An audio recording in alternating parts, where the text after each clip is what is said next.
Hello everyone. It is kind of dark out today, and I think that's throwing Henry off. So she's a little quiet. Never mind. Never mind. She was a little quiet today, and I thought, I'm going to film because I'm going to film in here, and that's going to be okay because she's really quiet. I just set up her bird bath for her. I've put some little mint leaves in it. She's going to have a little spa day. I've got towels down. Hopefully, but right now I think she's kind of avoiding the bird bath because I put it on the outside of her cage, and I put it like over a towel, and it's near the entrance of her cage where she usually sits before she flies out over her kingdom. And so I put it there, hoping that she would drink some of it because it is she hasn't gotten in it yet, and it's fresh filtered water, so she can drink out of it, and then it's got the little mint leaves in it. So I was hoping she would drink a little bit and then take a bath. We are going away in 5 days, and so I'm trying to keep her cage really clean, keep her really clean, keep everything, really fresh and nice around for her. And that's not why I'm here, though. I'm here to talk to you about, and I would love to talk about my house skirt, because this is one of my favorite articles of clothing. It's definitely coming on the trip with me. It can be a shirt, a dress, or a skirt, and I use it a lot as a beach cover-up. So this is going to be my go-to if I've got my suit on and I want to throw this on and head up to the pool. This is what I can wear. Throw on some flip-flops. I'm excited. 5 days away. I don't know if any of you saw my video yesterday or any of my videos yesterday about my dad's dementia. All of that is getting worse. And so I might do this as a 2-part video and do the album as a second video. But his dementia is getting worse. Physically, he's okay. Like, he's not losing weight. His blood pressure is under control. We're getting enough of his medication into him every week so that he's off some of his meds because his numbers have corrected. He was on metformin. He was on like all of these like sugar medications and stuff, and he's not on any of them anymore. So his blood sugar is good. His blood pressure is good. I don't know when he's sleeping, but he's sleeping at some point. He's sleeping enough. He's 87, but he's still going. And if it wasn't for the dementia, he would probably be out there like taking down a tree today. But the dementia has slowed him down. And my mom has been gone 7 years next Monday.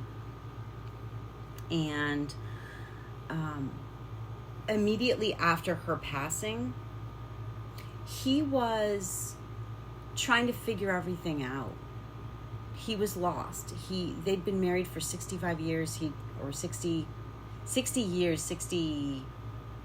years. They had always talked about their 65th, and they didn't make it to their 65th, but they'd been married for 60 years, and they had both just turned 80, the same age.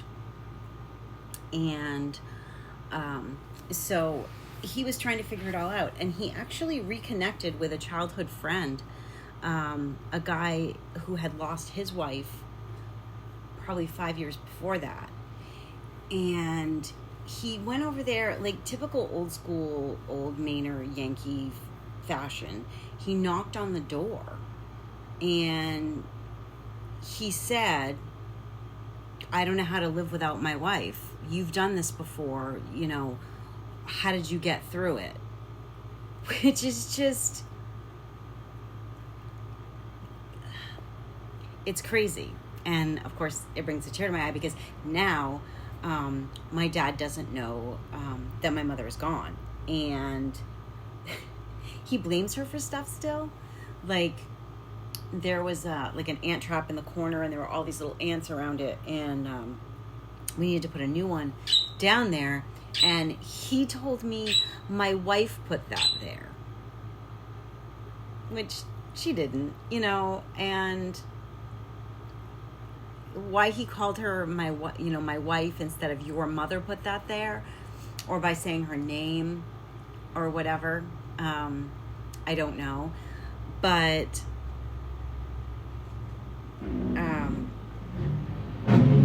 anyway, loud loud trucks going by. So he went to his friend's house and he asked him, what to do. And I don't know the ins and outs of that conversation. I would not have wanted to be a fly on the wall because I would have been probably bawling. But he told him some very basic advice about cooking. And, I get some cereal, I get this, I get that, I make eggs. These are some of the really easy meals that I cook for myself that you can cook just for one person. Just, these guys also grew up in an era where, because they're both in their 80s, they both grew up in an era where the guy worked on the car, he got the firewood, he started the fire, he went to work, he paid for everything. And the wife went to get groceries. She prepared the meals. She raised the kids. She mended the buttons on the shirts. All of the basic things for those traditional 1950s roles. And then as I got older, as I was in my teens, my mother went back to work. She had a great little career as she did payroll for a nursing home. She was the payroll clerk. And she made so many friends. And her funeral was packed with people from, every era of her life. The people that we knew when we were kids, whether it was like my friends going to my mom's funeral, or whether it was my sister's friends, my brother's friends, people that we grew up in the town with, people that they grew up with, relatives, or a lot of former co-workers that she had worked with, and people whose lives, she had touched, and just different things. And my dad talked about that a lot when he was still, mentally here, that after the funeral, he never really processed how many lives my mother touched until after she was gone. And he said that as she got a little bit older, he would run into the grocery store and grab things, and she would stay in the car. So whether she'd be at like Hannaford or Walmart or Shaw's or whatever, she'd be in the car. And they had this old like 1980s bright, or maybe it was 90s at this point, I don't know, this bright blue like Cougar that they had for a while. Then they had like this other really, they had like a Nissan for a while. But their car was really distinguished. It was their car. It's a small town. Everyone knew, they drive by like, oh, that's their car. They had a dog they brought with them a lot. So sometimes she was in the car with them. And so my mom would sit in the car, and my dad would come back out with the groceries, and my mom would be standing there talking to somebody. And it was a variety of people. Sometimes it was an 80-year-old person. Sometimes it was a 20-year-old kid that she worked with when he was a teenager. And he was just, telling her like, hey, I got a new job, or I got a new car, or I'm going to school, or whatever. And she would be encouraging them and talking to them. And he said, she loved everybody. She talked to everybody. She mothered everybody. And so it didn't all sink in, and I think that that's a great lesson for all of us.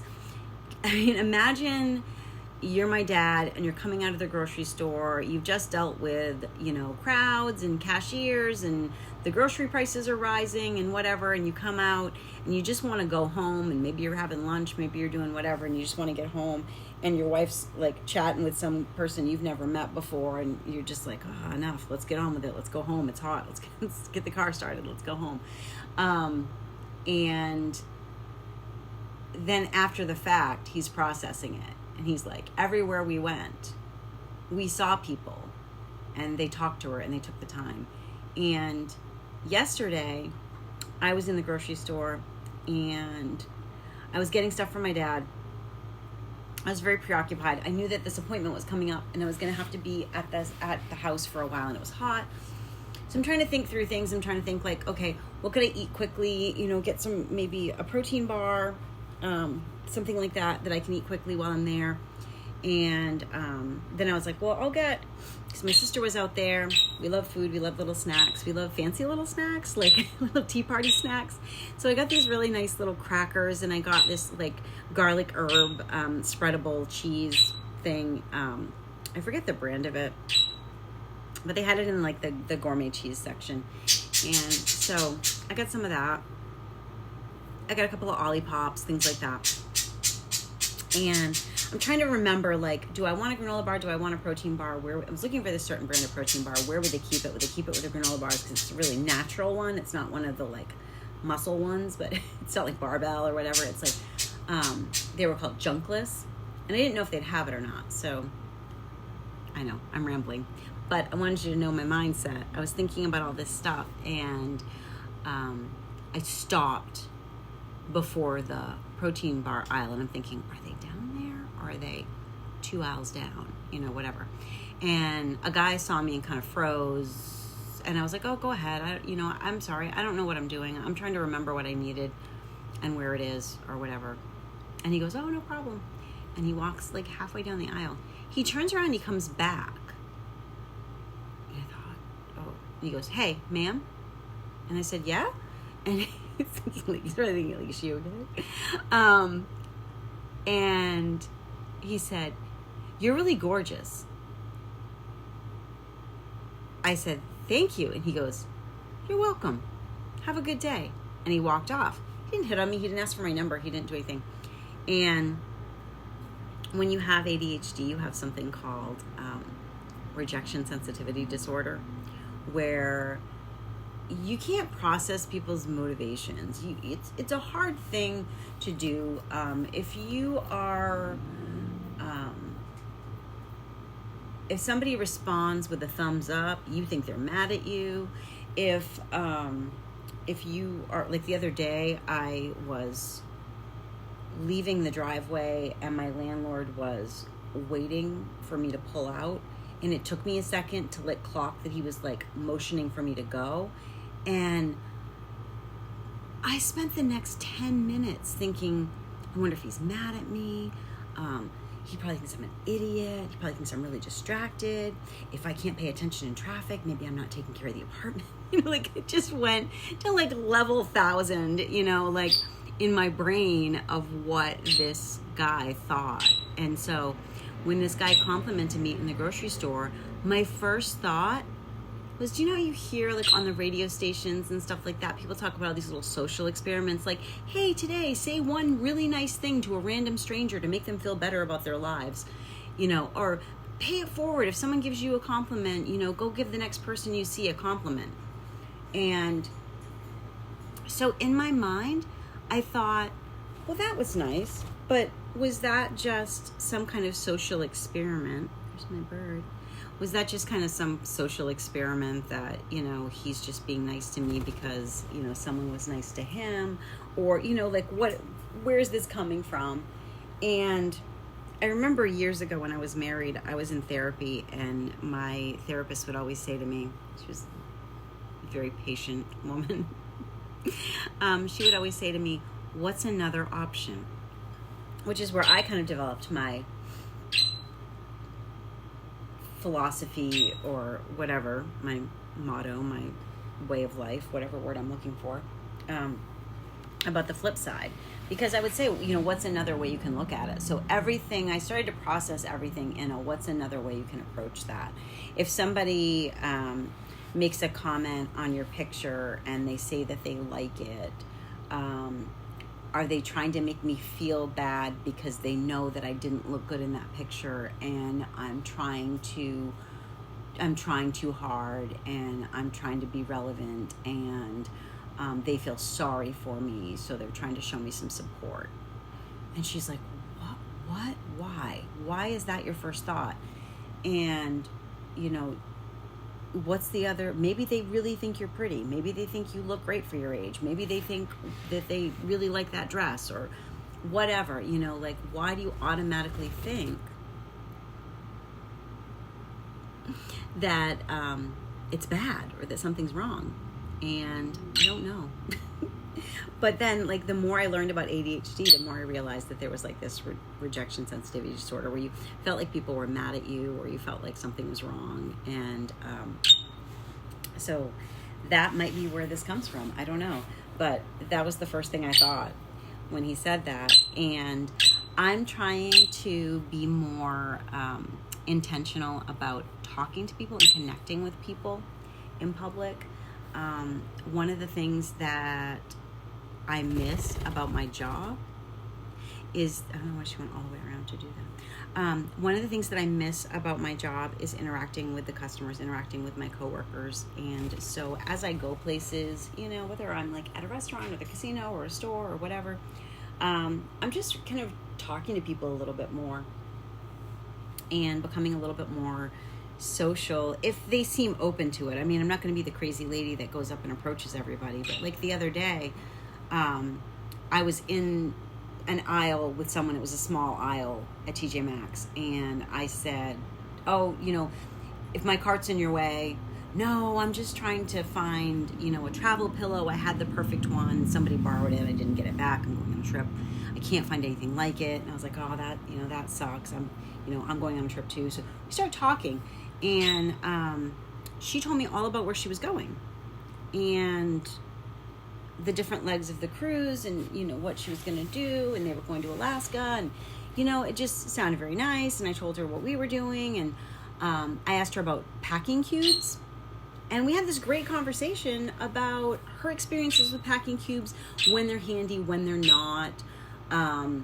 She had 2 legs of her trip, so the packing cubes were going to come in handy because one would be for one section. She'd save certain things, and it would make more space in her suitcase. And then we decided that I probably didn't need them for the trip I was taking because it was going to be a lot of sundresses and bathing suits. And anyway, the bottom line is we had this great conversation, and I was able to learn from someone else. I was able to talk to her about her trip. As humans, we connected. We made an exchange in life. We crossed paths, and sometimes you remember those experiences forever. Sometimes you forget them as soon as you leave the store. But I've been making an attempt to have more conversations with people. I had a great conversation with an elderly man at the casino. I was there in the middle of the day. I had been to my dad's. It was a horrible day. I wanted to go just be someplace by myself, spend $20, you know, focus on something totally different, get a little dopamine. Maybe I'd win money, maybe I wouldn't, you know, worst comes to worst, it's the price of a sandwich and a drink, you know. So I was like, $20, you know, I'll go, I'll do it. Anyway, I met a man who had just lost his wife. He was in his 90s, and they used to go to the casino together, and she made him promise that he would continue to go after she died, and that he would continue to do the things that he enjoyed. And the way that the conversation started is he decided he was going to switch to the machine that was next to me because his machine wasn't paying out.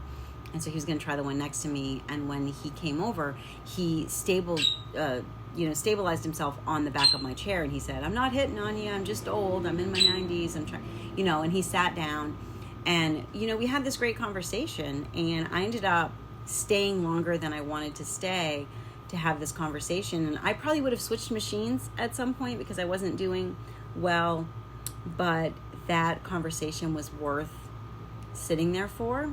And it was a great lesson. And it was, you know, because a lot of times we will go places with our partner, whether it's, a little antique store or a restaurant or a coffee shop or whatever, or we'll go for a drive somewhere, and we'll cherish those moments, and we don't think about the future and what that would be like if our partner was no longer with us, and, you know, we were going to those places alone, and what that would feel like, what that would mean. And it makes you cherish those moments all the more when you are together. And I know this has been an incredibly long video that started out, I was going to talk about an album, but apparently that's going to be a different video because this one is so long. But those are my thoughts, and sometimes it happens and it's therapeutic, and I hope it helps somebody else. If it doesn't, you can just watch me cry, because, you know, whatever. But that's where I'm at, and I guess I needed this. And hopefully you needed it too. I love you guys. Take care.